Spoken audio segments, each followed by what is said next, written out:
Bonjour à toutes et bonjour à tous, bienvenue sur la chaîne Découvrir, Investir et S'enrichir. Vous êtes sur la playlist Bourse. Donc aujourd'hui nous allons voir Bouygues, donc qui est une entreprise avec, et on va voir ça, tout industriel diversifié, organisé autour de 4 pôles d'activité. La construction 78,9% du chiffre d'affaires, l'activité et d'aménagement urbain 47,1% du chiffre d'affaires, Colas numéro 1 mondial de la route, de BTP et de travaux publics de réseau, de génie électrique, thermique et de maintenance d'installation 45,4% avec Bouygues Construction, et de construction de l'entretien d'infrastructures de transport et de promotion immobilière à 7,5% avec Bouygues Immobilier. Donc, ensuite, nous avons la télécommunication avec 20,5% avec Bouygues Télécom. On a média à 6,9%, la partie TF1. Autre 0,6%. Répartition géographique du chiffre d'affaires. Donc en France 60,1%. En Europe 19,3%. Amérique 11,9%, Asie-Pacifique 6,1% et Afrique et Moyen-Orient 2,6%. Ok, donc ça c'est plutôt pas mal, ils sont bien diversifiés et ils sont installés pratiquement sur tous les continents, même sur tous les continents, et avec des possibilités de faire évoluer des marges, puisqu'on voit par exemple l'Afrique et le Moyen-Orient à 2,6%, on peut se dire qu'il y a encore de la marge sans doute. Bon, après il faut aller chercher les contrats. Nombre d'employés 124 651 personnes, ce qui fait quand même une belle boutique. Alors ensuite on va regarder donc les ventes par activité. Donc c'est ce qu'on a vu juste avant, mais là on le voit quand même plus précisément. Donc Colas qui représente donc 35,1%, c'est la partie la plus grosse de Bouygues. Donc ça c'est la part ferroviaire et route, pas forcément déconnant. Ensuite on a Bouygues Construction à 33,6%, donc ça la partie construction d'habitation. Bouygues Télécom 19,2%, ce qui est plutôt pas mal aussi. Ensuite on a TF1, donc la chaîne, 6,4%. C'est pas énorme, je pensais que c'était un peu plus TF1. Bon après le groupe perd beaucoup en ce moment, et de plus en plus, plus les années passent, plus c'est difficile pour eux. Bouygues Immobilier, donc tout ce qui est promotion immobilière, 5,6%, c'est plutôt pas mal. Et ensuite on a Bouygues SA, donc ça je sais pas trop ce que c'est, à 0,1%. Ok, donc ça c'est plutôt pas mal. Ensuite, au niveau des dirigeants, alors on va d'abord aller voir les actionnaires. Pardon. Donc on a Bouygues Famille qui a 25,1%, plutôt bien puisqu'ils sont dedans, ils sont toujours intéressés par la société. On a notre plan pour les salariés, voire à 20,6%. Ah, c'est pas mal, hein. C'est pas mal. Je pense que c'est l'une des sociétés où on a vu le plus gros, la plus grosse part dédiée aux employés. Donc très bien pour les motiver, hein, c'est super. Qu'est-ce qu'on voit d'autre? BNP Paribas. Et après les autres, je connais pas. Bon, ok, si Amundi, on voit aussi. Ok, donc en plus, on voit bien que les deux grosses parts, hein, famille et employés, représentent eux deux déjà pratiquement 45%. Donc ouais, c'est pas mal. C'est pas mal de ce niveau-là. Donc en bleu, dans les administrateurs, on voit Martin Bouygues.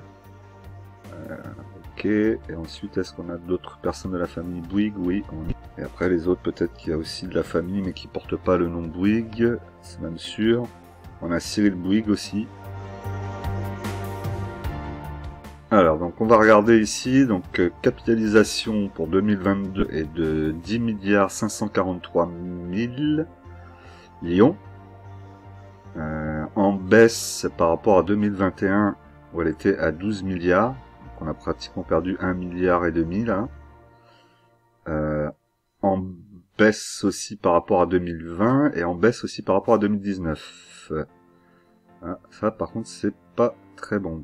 Ensuite, on voit ici donc valeur d'entreprise 15 milliards. Donc, on va revenir regarder la dette. Donc là, on a une dette très importante de presque 5 milliards ici.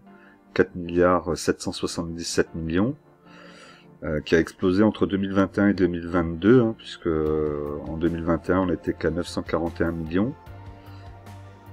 Est-ce qu'il y a eu un achat d'une société récemment? J'ai pas souvenir de ça, ni d'une fusion. Alors avec TF1, comme j'imagine, ça s'est pas fait. M6 et TF1, pardon. Donc c'est pas ça. Je ne sais pas. Là, on va regarder peut-être un petit peu plus tard. Alors leverage 1,24, c'est correct. On a du cash flow. Oui, on a du cash flow. Et est-ce qu'on a les capitaux propres qui couvrent la dette? On a les capitaux propres ici à hauteur de 11 milliards 431 millions. Donc les capitaux propres couvrent la dette. Donc ça déjà c'est une bonne chose. Mais la dette, on revient ici. PER 11,2, ce qui est plutôt pas mal. On dira qu'en dessous de 15, on est sur un PER intéressant. Après, il faut pas non plus que le PER soit trop bas non plus. Dans le négatif, voire même en dessous de 10, c'est pas forcément bon non plus. Alors que la société ne gagne quasiment rien. Le 42, on a une augmentation. Avec 2021, on était à 5,72 pour 2022 en projection, c'est pas mal. 23, 24, ça va continuer à augmenter. Pourquoi pas? Ici au niveau du cours de référence, ça serait 28 € le cours de référence actuel. Donc on est à 27,74.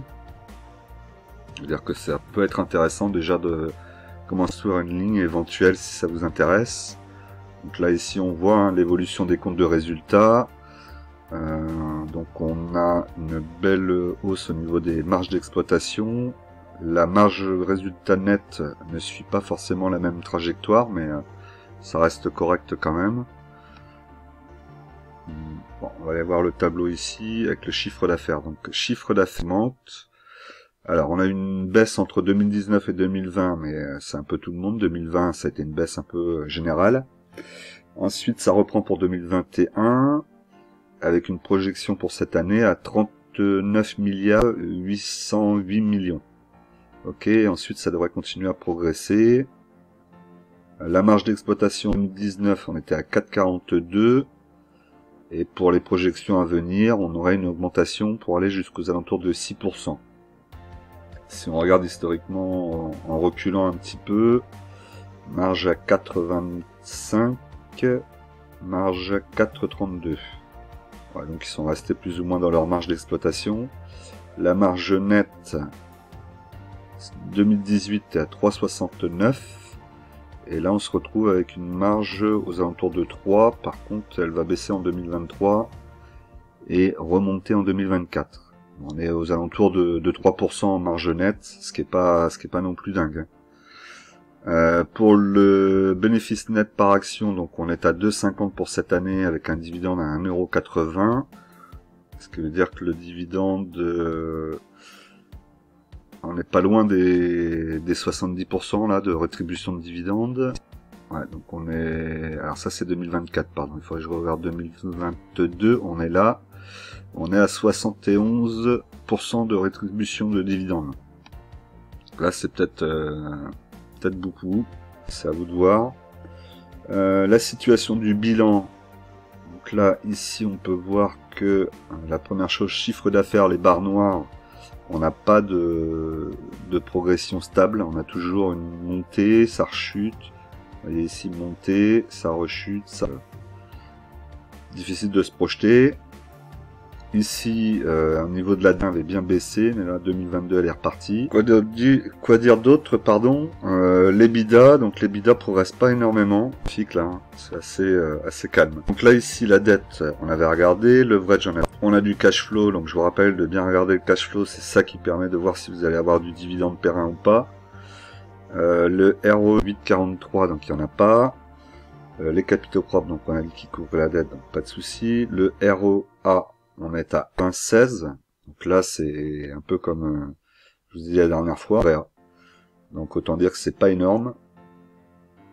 Pas énorme du tout même. Et le CAPEX, les investissements, donc les investissements sont à hauteur de 5,5-6%. C'est pas dingue, mais c'est pas non plus déconnant. Ok, donc ouais, pour le moment, je dirais que la société est plutôt intéressante. Les fondamentaux sont pas mauvais. Ce qui me gêne un petit peu là, c'est la capitalisation on a une dette qui est couverte par 2 fois les capitaux propres. Donc ça c'est toujours appréciable. Ouais, je sais pas trop quoi vous dire. Ça peut être une entreprise intéressante, pourquoi pas. Les dividendes sont intéressants. Ils ont l'air de baisser après dans les années à venir. Alors, on est sur le graphique journalier. Donc là, on peut voir qu'on est pratiquement sur la résistance, hein. Enfin, sur le support, pardon. Ici en vert, vous voyez à 27,65. Là, actuellement, l'action cote en temps réel à 27,74. Donc on voit même d'ailleurs qu'il y a eu la mèche qui a été faite sans doute à l'ouverture, là, ça a dû toucher.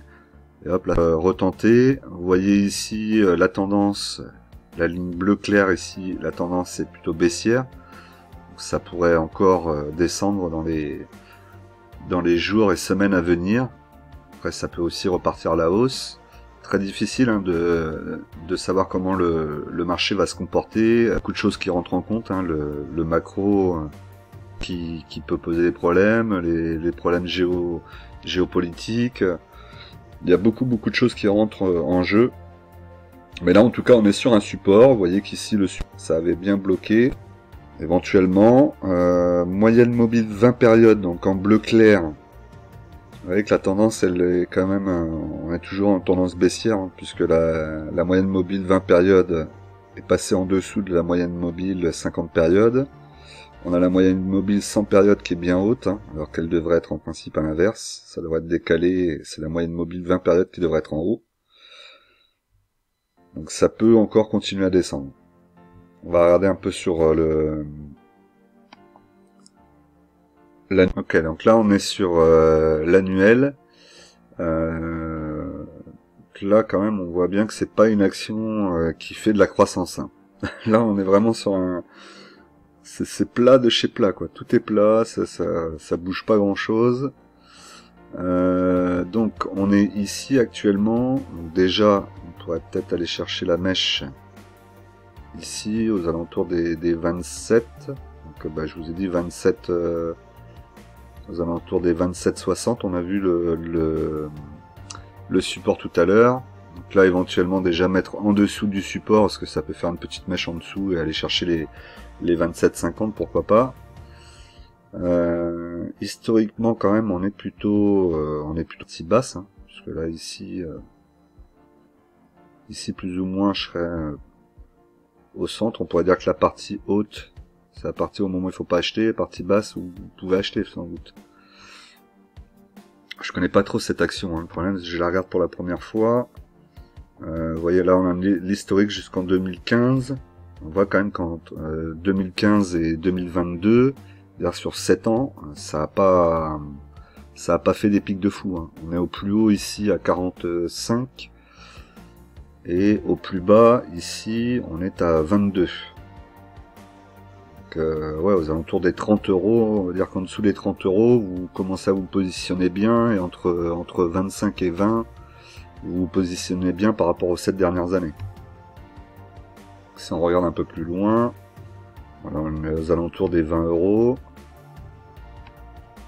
Là, ici, on n'est pas sous les 20 euros. Là, on est au niveau des 20 euros, mais on est en 2004.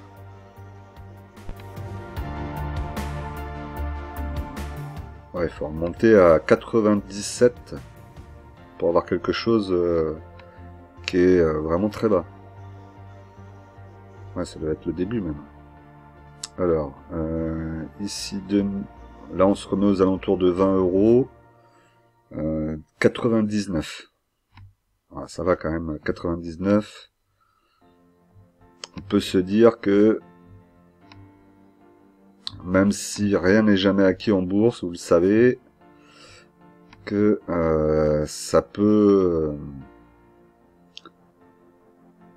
être intéressant effectivement de rentrer là et de se dire en dessous des 20 euros, en dessous des 30 euros, pardon, entre 30 et 20 euros, et quand c'est en dessous des 25, le prix est super intéressant, et quand je suis au-dessus des 30, j'attends. Donc là on est à 27,77. Le prix me paraît correct. Après ce n'est que mon avis, hein. On va regarder un petit graphique rapide comparatif. Mais bon, vous avez vu que depuis 99, elle n'est pas redescendue en dessous des 20 euros.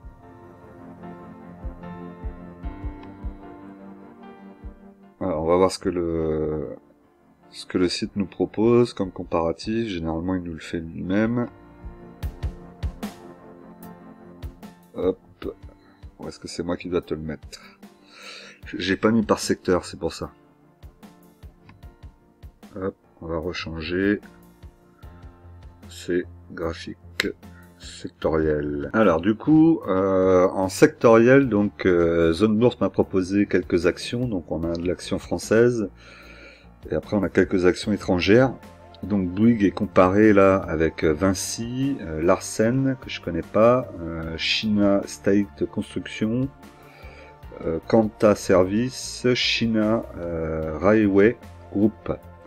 Alors après, la problématique qu'il peut y avoir dans une comparaison comme ça, c'est que Bouygues est diversifié, a aussi des télécoms, a aussi, comme on l'a vu tout à l'heure, de la télévision, beaucoup moins.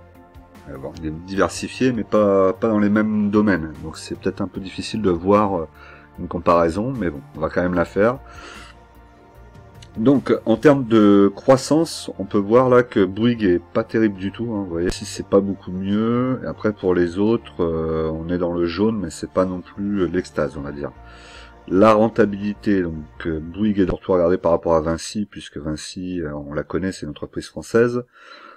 Donc là, Vinci mange en rentabilité, c'est-à-dire que la renta est meilleure que sur Bouygues. La situation financière, Bouygues a une meilleure situation financière, donc les états financiers de Bouygues sont meilleurs que sur Vinci. Alors, il fallait que je regarde Vinci, ça fait un petit moment que j'ai pas regardé. Bon, Bouygues me paraissait pas avoir un état financier si incroyable, on vient juste de le faire, mais en tout cas, il est meilleur que celui de Vinci. Alors, est-ce que c'est pour nous rassurer? Là, je ne sais pas. Ce sera à vous de faire votre avis.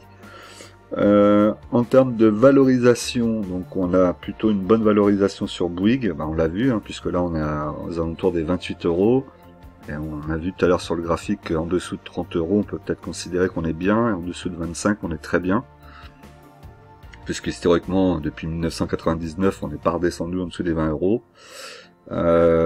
Pour Vinci, la valorisation est pas aussi bonne, mais Vinci plutôt haut, hein, on est au-delà des 90 euros. Puis même la capitalisation, hein, vous voyez, celle de Vinci augmente et celle de Bouygues baisse, donc forcément on a presque 40 milliards de différence, hein, dans les deux capitalisations, vous les avez à côté là. Ensuite le PER, donc le PER il est quasi équivalent sur Bouygues et sur Vinci. Et si du coup on regardait donc dans ces 6 sociétés, laquelle est la plus intéressante, ça serait les deux entreprises chinoises. Au final, puisqu'elles ont la valorisation, le PER dans le vert. Après, au niveau des autres croissance, rentabilité, situation financière, c'est pas terrible au niveau des 6 sociétés. Donc, pas ça qui ferait la différence. Voilà, donc là, vous avez le graphique. Bon, du coup, Bouygues, bonne opportunité ou pas, avis personnel évidemment, hein, ça n'engage que moi, je vous le rappelle. Pourquoi pas effectivement faire une petite ligne avec Bouygues, comme je vous ai dit là on est aller chercher peut-être le 27 euros, 27,50 € dans un premier temps, et après refaire une ligne en dessous, reconstruire sa ligne encore et la renforcer en dessous des 25, ça me paraît plutôt pas mal. Puis après c'est quelque chose qu'il faut garder sur long terme. Je vais y regarder, peut-être que je vais peut-être rentrer un petit peu dessus, je vais voir. Je vais regarder comment elle se comporte. Voilà, c'était tout pour moi. Donc pensez à vous abonner, à me mettre un like, hein, c'est important. Le commentaire aussi pour me dire ce que vous pensez de la société, ce que vous avez pensé de la vidéo évidemment. Et cliquez sur la cloche pour recevoir toutes les dernières vidéos qui sont accessibles sur la chaîne. Voilà, à tout de suite dans une nouvelle vidéo.